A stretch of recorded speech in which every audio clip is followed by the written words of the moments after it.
NSUI छात्र संगठन ने एपीएस यूनिवर्सिटी रीवा के छात्रों के हित में 32 सूत्री मांग को लेकर घेराव किया। मौके पर भारी संख्या में पुलिस बल मौजूद रहा।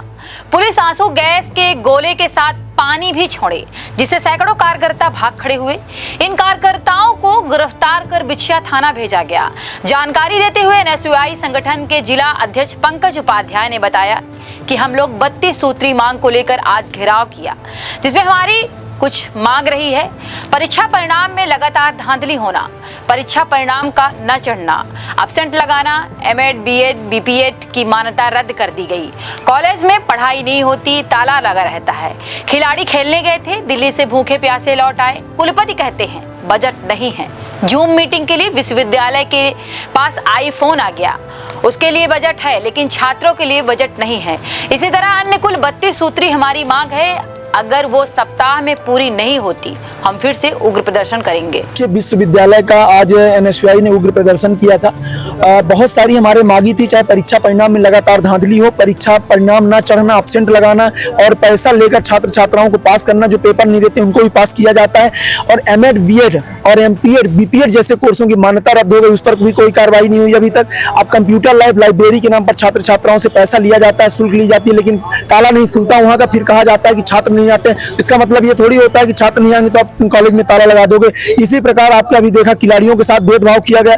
वो खिलाड़ी गए थे खेलने, उनको बताया गया कि उनके पास पैसा नहीं है, पास हुआ इसलिए, जबकि कुलपति महोदय को विश्वविद्यालय मध्य से आईफोन का सिस्टम आईफोन आ गया जूम मीटिंग बस के लिए, लेकिन छात्रों के लिए बजट नहीं है। हॉस्टल के चले जाइए, हॉस्टल में आपको सोचिए दीवार में करंट आता है, पानी चूता है बरसात के समय, कोई भी सुविधा नहीं, बाथरूम देखने लायक नहीं, छात्र छात्राएं नीचे सोते हैं, इस तरह की सुविधा।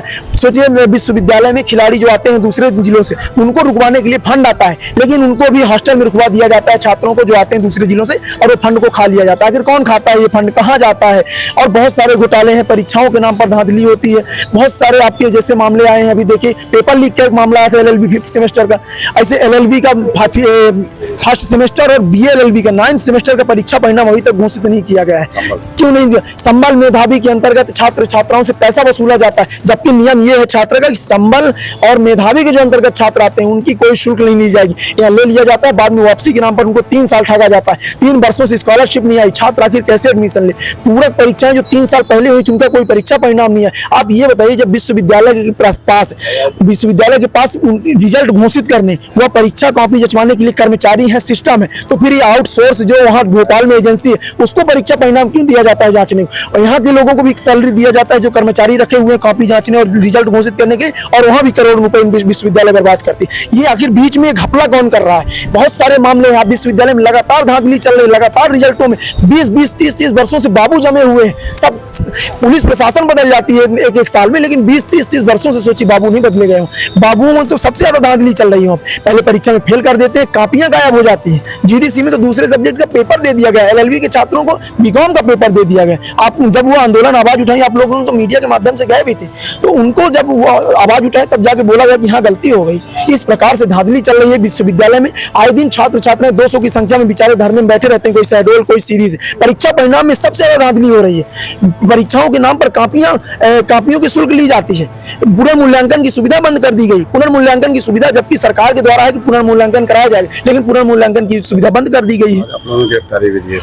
देखिए, आपने देखा किस प्रकार बलपूर्वक विश्वविद्यालय ने पुलिस प्रशासन की तैयारी की थी। ये डरते हैं, ये बात नहीं करना चाहते, ये किसी भी मांग को पूरा नहीं करना चाहते, ये डरे हुए हैं। VC साहब तो 3 दिन की छुट्टी में चले गए, वास्तव में डरते हैं। वो छात्रों से बात करने में क्या दिक्कत है? हम लोगों के ऊपर आंसू गैस छोड़ा गया, लाठीचार्ज की गई, सैकड़ों की संख्या में छात्रों को गिरफ्तार किया गया।